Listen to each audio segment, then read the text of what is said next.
What's up, everyone? Gonna do a quick little breakdown of my track Nobody Knows. It's coming out on Blue Soho Recordings May 30th. Christina Novelli on the vocals. The track originally was done by Jounce. Really great vocal, and I decided to take kind of like a big room groove progressive vibe to it. Really cool track though, one of my favorites that I've made. So let's get into it. Hopefully you guys will be able to pick up a thing or two. In the intro, nothing crazy really is going on. Basically, my goal here is, as far as the arrangement goes, the track drops at 1 minute, as you can see right here. So my goal is for those, those first 60 seconds is to build up and have the energy kind of really hit a peak right at that minute mark. So when that kick comes in, it's kind of rewarding in a sense for the listener. So to do that, there's a lot of shit that's building, right? I'm gonna have a ton of vocals that are pitched going up. There's going to be a lot of snare drums and shit building, a lot of uplifters, things like that, just to build that tension to the 1 minute point where the track drops. Bear with me as well, guys. The project's a mess. As you can see, there's a fuck ton of stuff happening here. A lot of channels, a lot of processing. I bounced a lot down, but we'll probably hit some CPU spikes here and there. So let's just play it, and I'll kind of solo some things here. As far as the kick drum goes, on the intro, just cutting out some of the low end here. Got some claps. The 808 snares, they're just samples. This layer here, the grandma perk, is really cool. So my grandmother, 90 years old, she's the best. She loves this kind of music now, and she said as a joke one day she wanted to be in one of my songs and sing. She has a great voice. She clearly doesn't, but we found a way to put her in. So I recorded her when I was sitting at the kitchen table with her one day. Had to just kind of speak into my microphone, and I recorded it, so check this out. Mama, you quiero mice. So that's my beautiful grandmother, and with some processing, I found a way to kind of make her like a percussive effect sound with the with all this chain.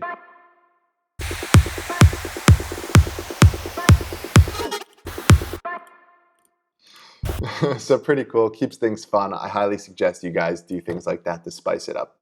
Making music should be a fun thing. So next important ones are the vocal risers throughout the intro. This thing gets really cool as it starts to ramp up before the drop. Basically, the vocals and the track is called Nobody Knows. So I took when Christina says no, or I guess knows, from Nobody Knows. So I took the word knows and I just kept looping it. So it's going no, no, no, no, no, no. And with the pitch, I have it building up over the entire segment here. So I split it into two separate channels so I can get a wider range of the build. You could only go so far using Wave Sound Shifter. So I did it over 2 tracks. But this is the vocal going no, no, no, no, no, no, no, no, no, no, and so on, that you hear in the background of the track. Other than that, there's some crowd noise, just some samples and stuff. You'll see a lot of artist names. You'll probably notice like the Sha Sao thing. I think I have some Will K shit. A good tip for you guys, when they take the time to make their tutorials, which are really good stuff. If you guys haven't seen them, I suggest you watch their shit.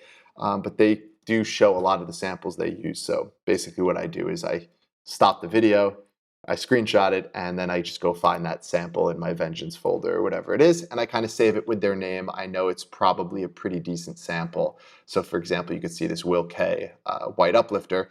It was probably just a Vengeance sample in his project. I just renamed it and I throw it into my best of folder so I can kind of have it moving forward. So as the track goes, I'll kind of just take it from bar 17 here, and we'll hear how it all builds into the drop.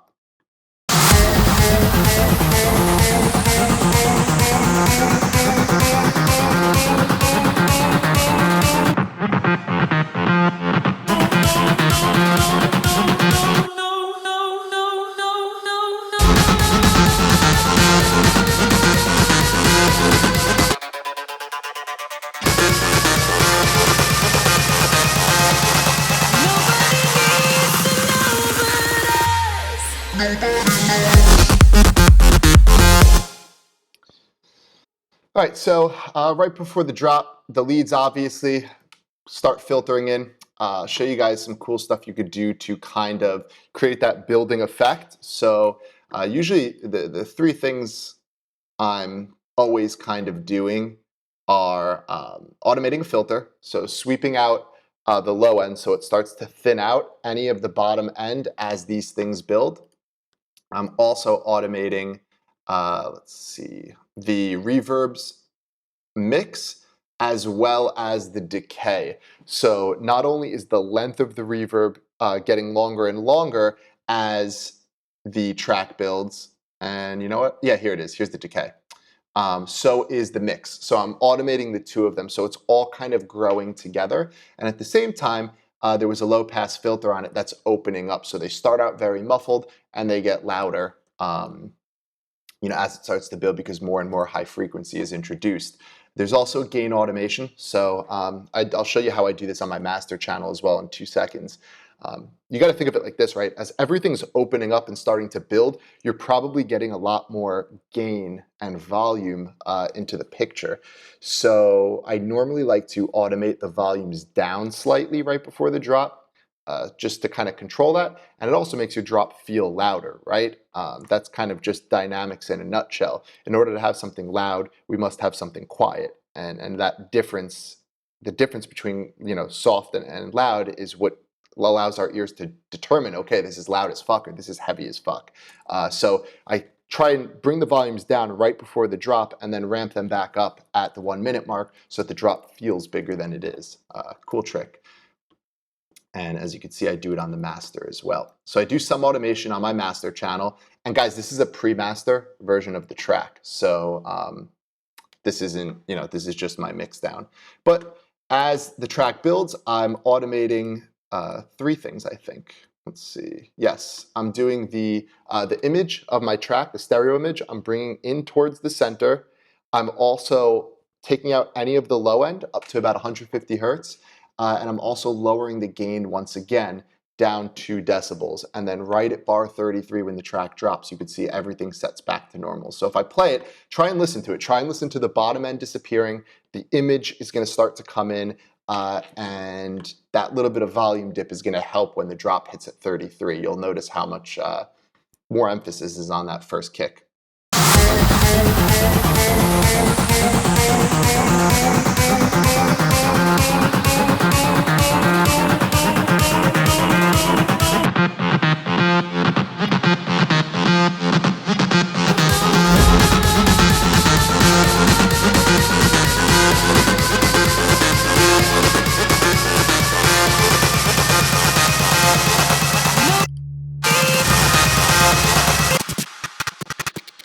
Of course it would crash, but you guys get the point. This is a really easy layer to do. So this is a little bit FX subriser, and all it is Sylenth, let's see what kind of wave. It's frozen, I don't want to unfreeze it. All you do is create a sine wave, and you pitch it up over the duration, but you create it at a really low octave. So it starts like in the sub and it goes and it kind of helps keep the low frequency in your mix. When you think about everything rising in pitch, it also means it's moving up the frequency spectrum. So by kind of, as everything starts to move up, having this thing kind of follow and trail behind it keeps a little bit of low end in your mix, which is always nice.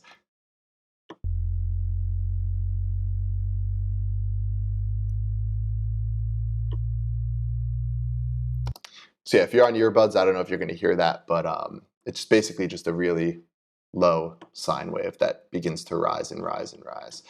All right, so that's the intro. Let's hop into the fun stuff, which is the drop.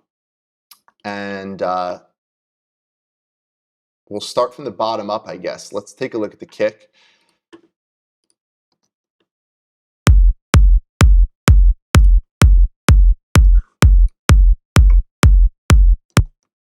So I believe if I remember, again, I made this track so long ago, I want to say the starting point was a cashmere kick, if I had to guess on this track. So I did a little bit of EQ, took out some harsh tones that were in it. Again, when he made this kick for whatever track he used it in, it fit his mix specifically. I do like to go through my kicks and do some reductive EQ wherever there's some tones that just might be interfering with other elements in my drop.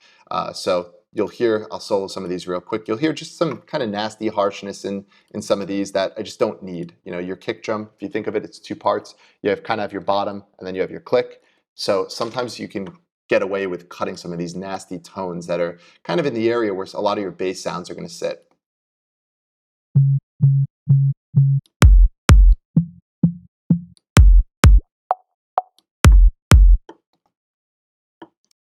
So that helped clean up my kick a little bit. Together with the sub, sounds like this. And in this instance, for my sub, I used just a massive, simple little sine wave. But what I love about massive is it has the built-in tube right into it. So you can kind of color your sub and get a little bit of extra overtones and color on it.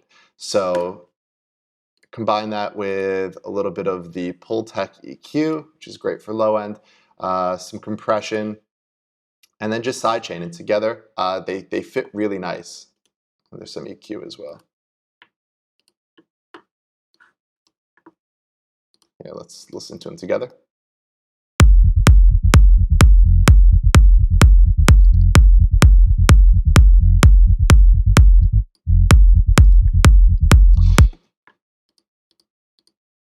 So yeah, they groove really nice. It's that boom, boom, boom, boom, boom, boom, boom, boom, boom, boom, boom, boom, boom, boom. They really fit well together, and that's kind of due in part to the fact that my kick isn't too long.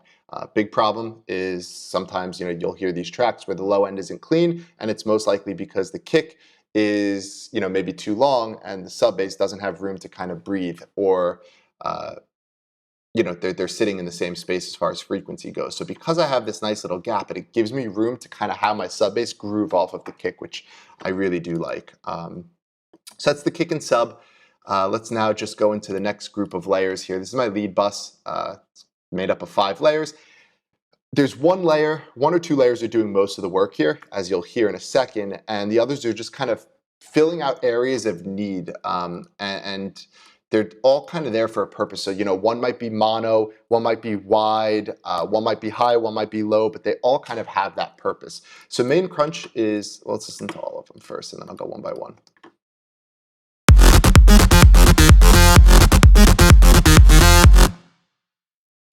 So the main sound here is this main crunch, and as you can see, there's a fuck ton of processing on it, but it also is a pretty unique sound. So here's the basic patch. It wasn't a preset, if I remember correctly, it's just a saw wave. Give my computer a second here. Yeah, it's just the basic saw wave, 2 saw waves, and then it's just a lot of processing, a lot of distortion, and a fuck ton of EQ. So this sound had a lot of crazy peaks, because with all the distortion, it really added a lot to it. So you could see I have a lot of kind of surgical cuts that are taking a lot of the resonant tones out of this sound. But after all is said and done, it's a nice crunchy sound, but it was lacking in areas, and that's where these other layers kind of come into play. So next layer. Let me turn off the group.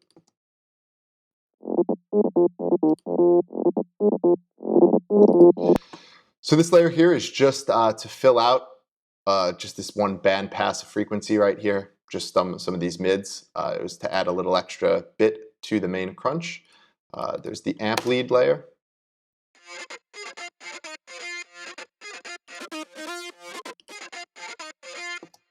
And if I remember correctly, this is just, this is a basic saw and knit patch on Nexus, but with some distortion, with some of the amp effect, it gives it that kind of like guitar sound. So it's just adding a little bit of color to the original lead.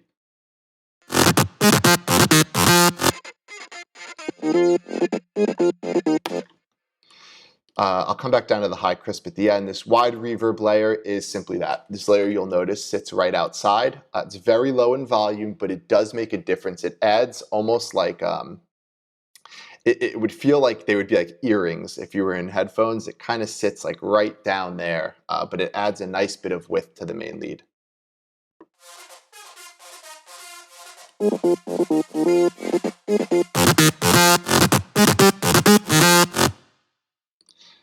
And finally, the last layer is very similar to the first one.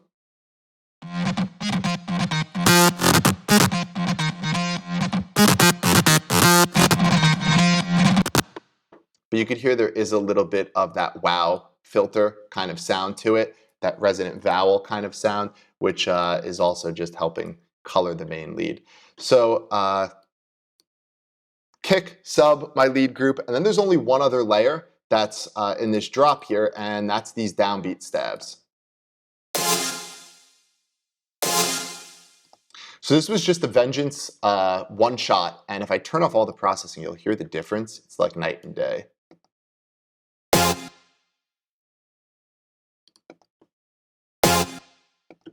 And then with everything.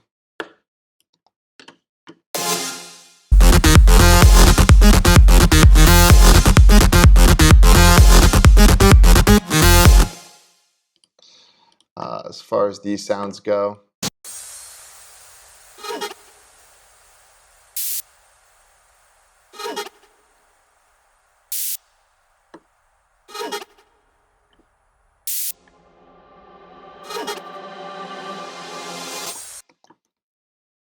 So just some simple little effect sounds, a lot of reverses. They're always fun. They definitely help. So the next section, I'll kind of breeze through it here. A lot of the same stuff, you know, a little more drums come in, some claps, some offbeat hats, some ride loops, nothing crazy. However, after 4 bars, I want to switch up the arrangement just to keep the listener kind of intrigued and still following. So I bring in a piano. I also introduce the vocal at this part, and it adds a nice little break from the drop that you were probably starting to get used to, you know, by this point. So doing this little trick with the arrangement kind of keeps things fresh, keeps the listener engaged with your track. So check it out.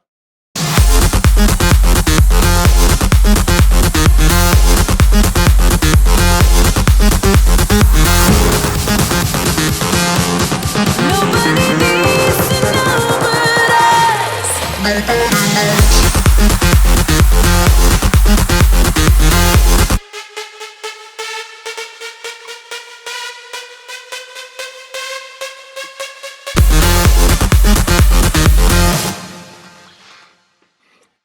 So same shit, you know, more drum sounds come in. I also have that little synth riser, reminds me of like a Shopov kind of hard rock sofa sound. That's why it says HRS synth riser. It's probably something I've saved.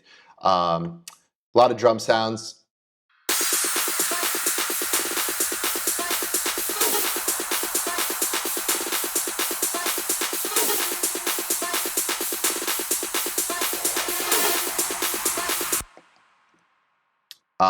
So crowd noise is something you could see I use a lot in my drops, especially these types of tracks. I think the first track that really like inspired me to use it more was, what the fuck was it called? Merck and Cremont, Amen? Amen, however the fuck it was. Yeah, I remember they had like the crowd noise in their drop and it was awesome. You could hear it clearly, but it added that extra kind of like live element to it. It makes it feel cool. It's a nice little subtle effect. So I do use crowd noise in a lot of my stuff. Very low volumes though, so it's not too over the top. But that's it. I mean, that's the drop. It really is just based off of the kick sub and you know, five lead layers. There's nothing else really to it. All right, let's go to the breakdown now, and this is where the vocal comes in. Like I said before, Christina Novelli was the vocalist on this track. She is the one who sang Concrete Angels back in the day. I think we've all probably heard that song at some point. You know, it's one of the classics. So the break here is very different than the drop, and I kind of I wanted to do it this way, have like a really hard drop and then have this like kind of cinematic, really powerful breakdown. I did write the break first when I created this song, and it's pretty cool. There's a lot of feels to it. So the main elements here, I'll save the vocal for a second. I'm just going to mute it, are these pianos, guitars, and a lot of these other like little ancillary effects. So let me just mute the vocal and I will play the start of the break.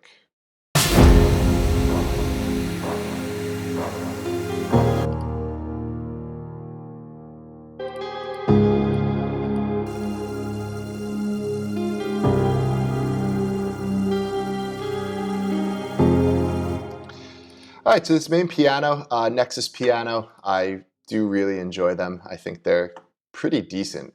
You can get great sounds from them. The key though is you can't fucking hammer them away with hard velocity. If you play them soft, they sound much better than if you just like machine gun, slam the shit out of these pianos. But that's also real life too, right? If you think about people who are playing, if you want feels and you want like an emotional piece, you can't have velocities turned up. Someone on stage playing a show, they're playing the keys very soft. You have to do the same thing here, and you'll get a better sound out of your pianos. So that's the main piano, and on top of it, I have these kind of little guitar layers that accent over it.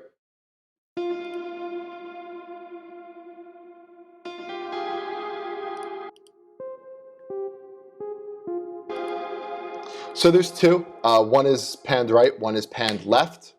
Usually a great way when you go about layering is to think about those things. If you have, one sound on the right, put another sound on the left. They're completely different, but it adds nice width and interest for the stereo field. So those are two more layers on top of the piano.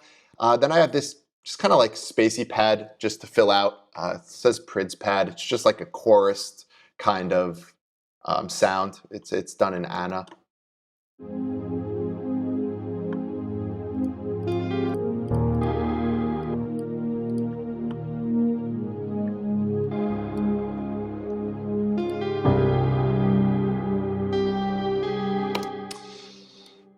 All right, and the other element in here is this drone, and this is cool if you guys haven't even like noticed this in a lot of tracks or have been using it.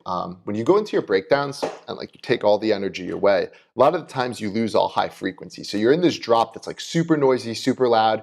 Then you go into the breakdown, everything disappears. You lose the high frequency. It kind of creates a weird, like a weird shift in the balance where you're missing something up high. So I do this little. It's either just a saw wave sometimes, or I'll use a string from Nexus.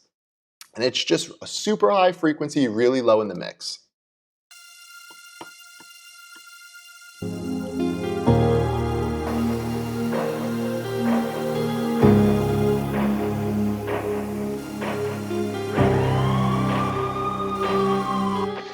When I A/B it and take it on and off, you could actually hear, the difference. And it feels like the track, when it's on, the track feels like, it's all the way this big. And then when you take it out, the track seems to shrink a little because you're missing that high end. So it's a cool way to just keep things balanced when you take everything away. Other sounds you're hearing are these drums. So I wanted right off the bat when I wrote the chords and I was going for the vibe, I wanted like a cinematic feel to it, almost like those kind of like field drums. So I did some sample hunting and I found these cool drums here. So I pitched them, did some processing.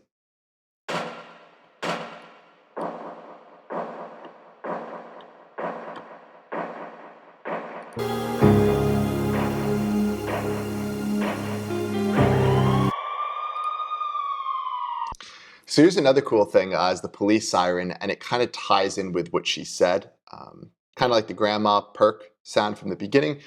Try to do some cool things. Try and do fun, different things with your track. And I think something like this adds a little bit of interest to the ear. You might get someone to be like, did I just hear a police siren? And yeah, you fucking did.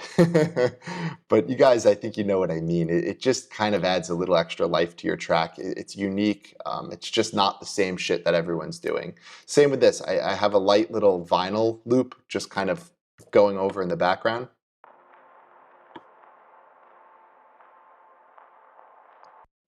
It just adds a little something. It's better than nothing, right? The dead silence, it just adds a little bit of extra color and life to your track. So if I bring the vocal back in here, you'll see what whatever she says here, the siren, the police siren fits really well. It's like she out of something lost in the blink of an eye. It's something crazy like that. But then the siren goes, it's cool. So with the vocals, they were already processed, I believe. They sent me a wet and a dry stem.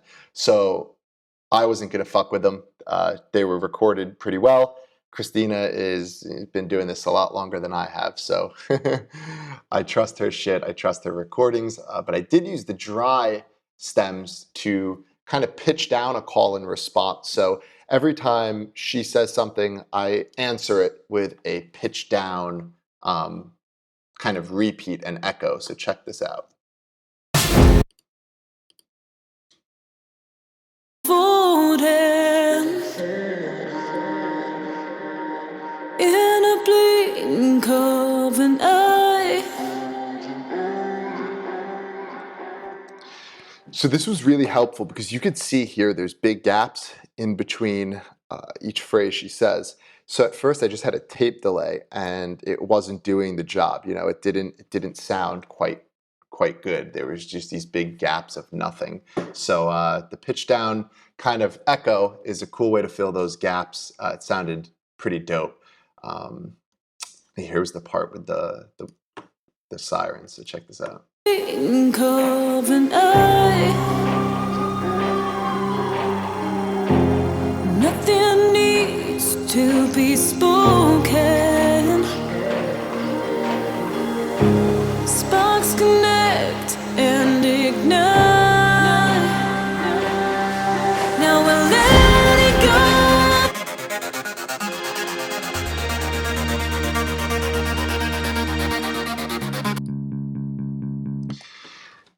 All right, so this is the part where shit really kind of, comes together here. We were introduced to this ARP.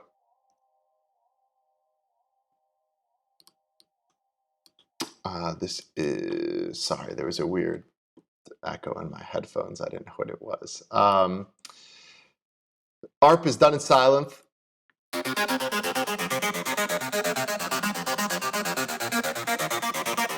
So it's set to 16th notes, and the reason it's getting that triplet feel, bum, bum, bum, bum, bum, bum, bum, bum, bum, 1, 2, 3, 1, 2, 3, 1, 2, 3, is because there's only 3 notes in the MIDI. So it literally, the arpeggiator is just going from note to note to note, note to note to note, note to note to note, and that's how you get the 1, 2, 3, 1, 2, 3, 1, 2, 3, 1, 2, 3.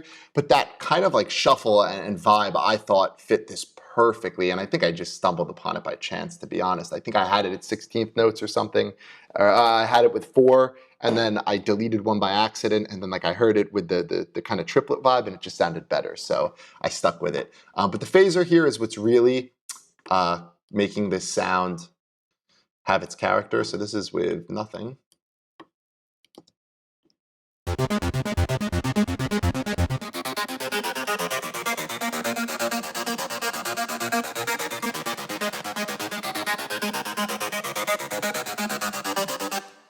Really cool sound. I think I've used this too in almost every track I've made moving forward. It was in Closer, it was in some of my other stuff that's coming up, but really cool kind of sound there. I also bring in strings. Nothing's crazy about this. This is just Nexus, big drama strings, part of I think the classical pack.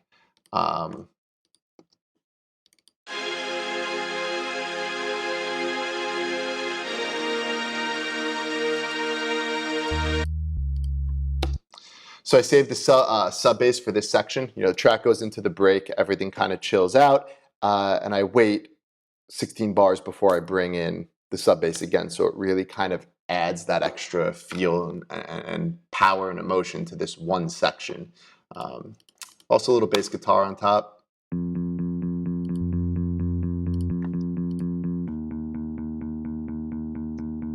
Really good expansion. If you're on Mac, you got to buy it. If you're on Windows, I guess you can crack it. But the guitar's expansion is awesome. And then that's it, I think, actually. So those elements come in, really adds a lot more emphasis to this section as we build and kind of segue into this bridge here. So when I first got the vocal, this was my favorite part of the vocal. Where is she?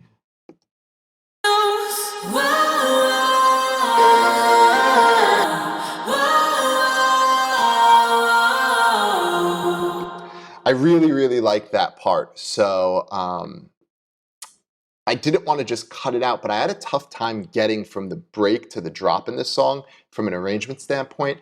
So I somehow came across this little weird bridge by just trying a bunch of different things. This one sounded the best, but it's a cool part in the track. So I kept the field drums, those cinematic drums, and I also brought in a new impact sound here. this Calfan effects thing. I think it was part of a Murtaugh sample pack. It's probably my favorite impact sound. But I layer this under those field drums, and it sounds so fucking badass under the vocal.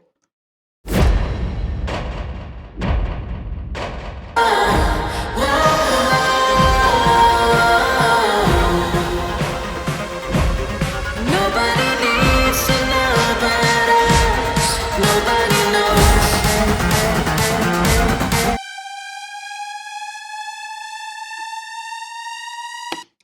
So this little saw riser, I'm not going to unfreeze it, but this tremolo right here, if you listen to it, what it's doing is it's moving it around. So it's kind of like, same thing would be the auto pan on Ableton, but it's, instead of just being stationary, like blah in the fucking mix, it's kind of like rising in pitch and also moving throughout the mix, which just adds dimension. It adds interest to your space.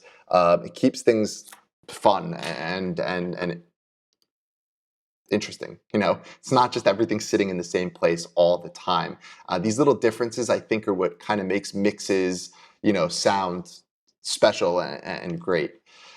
Leads start to come back up again, and you know, to be honest, this build is a lot of the same from the first one. You know, you still have that vocal coming in, no, no, no, no, no, rising up and shit like that again, and yeah, it all goes into the second drop.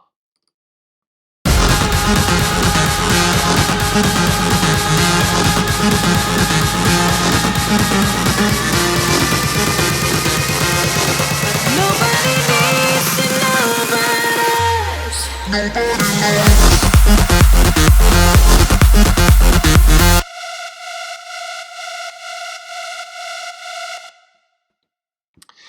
All right, so second drop, I need it to just be a little bigger than the first drop, right? So I went with this kind of drone sound.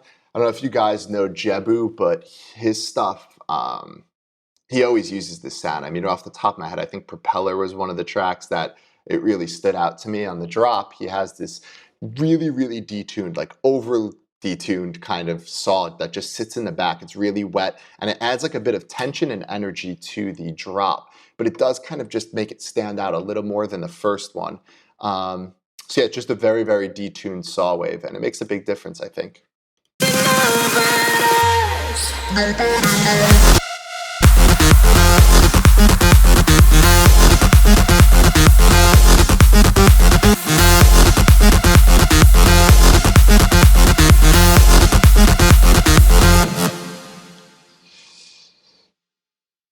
And other than that, yeah, I don't think there was anything else that was too much different on this one. You know, for as far as arrangement standpoint goes, this drop was a little bit shorter. It was only 30 seconds instead of 45 like the first one. So I did introduce a lot of my drum sounds earlier on in this drop. But that's it, guys. There wasn't much to this track. It's easy to say now, but for real, you could see there's a lot of channels. Most of them are just effects and drum sound. All right, guys, that's it. I tried to go through that as quickly as possible. Hopefully I didn't miss too much. If you do have any questions, just shoot me a message on facebook.com/DJ Zack Edward. I'll be more than happy to answer it and you know, explain any more details that I might have just completely left out. Other than that, you know, it would mean the world to me if you can go buy a copy of the track. It's out the 30th, again, on Blue Soho Recordings, on Beatport, and 2 weeks later, I think it's on iTunes and Spotify and all that kind of shit. So thanks again, guys. Maybe I'll do one of these in the future for my next song. Other than that, though, I look forward to hearing from you guys, and yeah, we'll speak soon. So long.